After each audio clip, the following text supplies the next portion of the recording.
Muraho neza, twigarukira nanone ku magambo agiye akoreshwa umunsi ku munsi. Izi ngizi bazita irregular verb.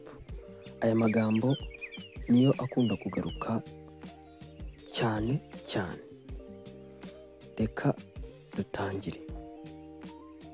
To say, kuvuga. Ijambo rya kabiri, to make, gukora. Ijambo rya gatatu, to go, kugenda. Kane, to take, gufata. Gatanu, to come,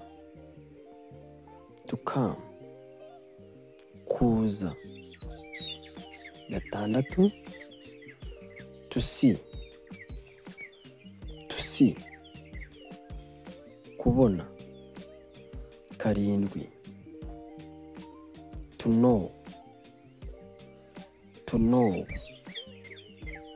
kumenya. Umunani, to get, kwakira. Icyenda, to give, gutanga. Icumi, to find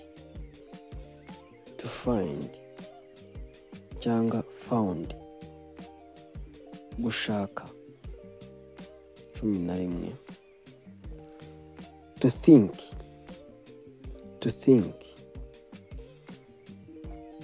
gutekereza. 13, to tell, 12, to tell, kubwira. 13, to become, guhinduka. 14, to show, kwerekana. 15, to leave, gusiga. 16, to feel, kwiyumva. 17, to put, gushyira. 18, to bring, kuzana. 19, to begin,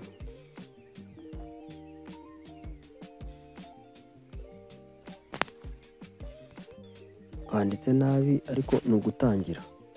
To begin ni ugutangira. 20, to keep, kubika. Kubika. To keep bishatse kuvuga kubika. Aya ni amagambo n'ubundi tugenda dubona umunsi ku munsi kandi tugomba gukoresha. Nimba ushaka kumenya icyongereza mu buryo bwihuse cyangwa mu buryo bwa vuba, ni aya magambo ugomba gukora.